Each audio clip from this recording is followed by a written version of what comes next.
AI is ready to read you now at Virginia Tech. That is the topic of today's video. My name is Craig Meister. I'm a college admissions coach. You can learn more about me and how you can work with me one-on-one throughout the entire college admissions process on my website, which is collegemeister.com. And if you're interested in learning about whether or not you are or your student is on track for selective college admission in the United States of America, visit areyouontracktogetin.com.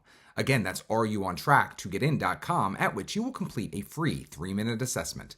Your results will be emailed to you right away, and they will help you clarify whether or not you are or your student is on track for selective college admission in the United States of America. Actually, Virginia Tech is making a bit of news beyond just the AI reading of essays. It's also changing its deadlines a bit. Take a look at this. Virginia Tech is updating both its undergraduate admissions deadlines and how student application essays are reviewed. The early admissions application deadline is shifting from November 15th to November 1st. The regular admissions decision deadline of January 15th remains the same. Additionally, and this is really the headline, a new essay review process will use a combination of human reviewers and an artificial intelligence supported model developed by Virginia Tech researchers. Why are these changes happening now? Well, there is an official reason, and I'll read that before I give my take on the matter. A record 57,622 first-year applications were submitted for fall 2025 admission, a 10.2% increase over the previous year. It marked the 5th consecutive year of record high applications. These updates allow us to keep pace with the growing application volume while preserving the quality and fairness of our review process. These changes will also ensure a more rapid return of admissions decisions to student applicants. How does the new essay review process work? Well, again, officially, the new model replaces the previous system in which each essay was initially scored by 2 human reviewers from the admissions team. Now, each essay will be reviewed by 1 human admissions team member and 1 AI reviewer. The AI model is designed to confirm, not replace, the human reader's score. What happens if the human and AI scores differ? Under the previous process, if the 2 human reviewers' scores differed by more than 4 points on a 12-point scale, a third human reviewer would evaluate the essay. In the new process, that discrepancy threshold has been lowered to 2 points. If the human and AI scores differ by more than 2 points, a second human reviewer is brought in to ensure consistency and fairness, whatever that means. Who makes the final admissions decisions? Final admissions decisions continue to be made exclusively by human admissions professionals. I can't believe they keep using the word human. On our team, AI is being used only to confirm the score of a human reviewer. It does not make decisions. How was the AI model developed? The AI reviewer uses internal university resources, including a large language model that was trained, rigorously tested for accuracy and fairness, and validated by Virginia Tech researchers. Now, this is very fascinating to me because what really is fair anymore, right?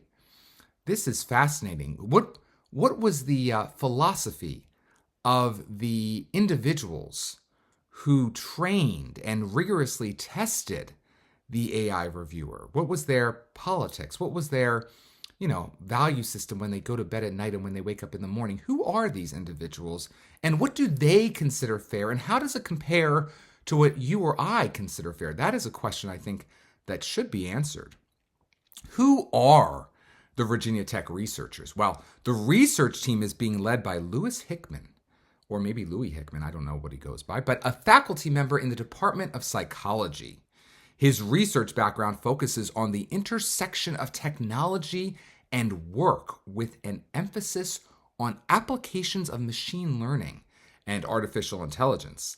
He is working in close coordination with Juan Espinosa, Vice Provost of Enrollment Management, and Rob Hopkins II, Assistant Vice Provost for Analytics and AI in the Office of Analytics and Institutional Effectiveness. Why is Virginia Tech using AI in the admissions process? Utilizing AI enables us to review essays more quickly and consistently, which benefits students by allowing for earlier admissions decisions while also maintaining the quality of the review process and not raising application fees. See, you would have to pay more to Virginia Tech if you didn't want AI to take over. This approach also supports Virginia Tech's role in contributing to the national conversation about the responsible use of AI in higher education. We're proud to contribute to the innovation of new tools, and we're committed to using them thoughtfully and transparently. Now, what exactly will the essays be about that the AI tool is reviewing? That is a wonderful question. Well, Virginia Tech is keeping its essay prompts the same from last cycle to this cycle, and here they are. If you even want to really consider them essays, they're really short answers. Considering how long these prompts are, you don't have enough words to respond. It's always been a pet peeve of mine since they introduced these. Look, it's Virginia Tech, it's not UVA, it's not William & Mary. So, okay, they're gonna take the risk to do this and see how it goes. But again, I'd be very interested to know how they define fairness in this situation and what they've trained the AI model to consider and not consider when reviewing these short responses and assembling a class for Virginia Tech. What will be considered A+ work on a short answer / essay for Virginia Tech versus what will be considered below standard, if you will? Is it purely going to be based off of one's eloquence and articulateness? Or is it going to be based off of what the student is trying to say versus how the student is saying it? What is that balance going to be? I would be very curious to know. Now, of course, look, at the end of the day, they're basically saying, look, if we didn't do this, we're going to have to outsource this to India. And that would not be something anyone would approve of in Virginia, particularly its current governor. But at the same time, look, the cost cutting is sort of sad for the admissions officers who won't get hired or who will be relieved of their duties. But if this works, it's not going to just affect Virginia Tech, of course. Ultimately, a lot of universities will see a great opportunity here to have AI models or AI tools review one's application. It's interesting, of course, because if the university is using AI to make admissions decisions, many students are going to want to use AI to make their application. And the temptation, of course, is already there for students who cannot think critically any longer because over their entire K-12 experience, they've never been challenged to produce their own work or think critically. So they often are increasingly dependent on tools, everything from autocomplete, Grammarly, all the way up onto just basically having AI write their essays now for them. So many students are already attempting to submit content on their applications that is wholly not theirs, or maybe inspired by them, but then is written by basically AI. And Virginia Tech will have in its application something stated, is this your work? Make sure you're signing off on the fact that no one helped you on this. But it's really hard to make that argument when Virginia Tech can't even be troubled to read the applications by real people and they're having AI read it. It's a very interesting ethical quandary. Ultimately, look, everyone wants to accomplish as much as possible with as little work as possible, and the powers that be at Virginia Tech are no different. So that's why this is happening now. We will see what happens. And we will see if this is a net positive for Virginia Tech and the students applying or a net negative, or maybe there'll be a split decision and maybe it will be positive for one party and negative for the other. But only time will tell.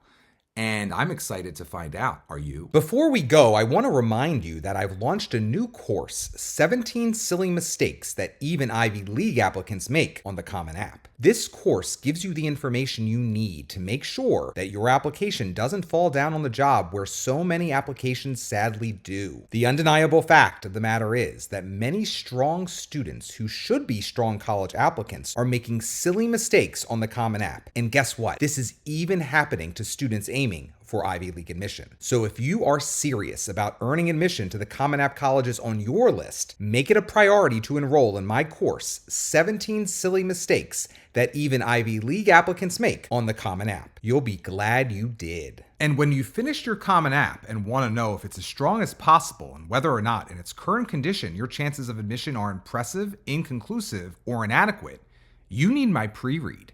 Getting my pre-read now means having me review your entire application, just like an admissions officer or admissions committee will review it later, and receiving by email no later than the time you reserve a comprehensive report highlighting what's working and what's not on your full Common App and one Common App supplement. If you've yet to submit your Common App, my pre-read may motivate you to make adjustments to it before your deadline. If you've already submitted your Common App, my pre-read will prepare you for what I deem to be your likely admissions outcome at the institution in question. To purchase my pre-read now, go to mypreread.com. Again, that's mypreread.com. If you enjoyed this video, please give it a thumbs up and consider subscribing to my channel. If you'd like to work with me one-on-one throughout the entire college admissions process, visit my website, which is collegemeister.com.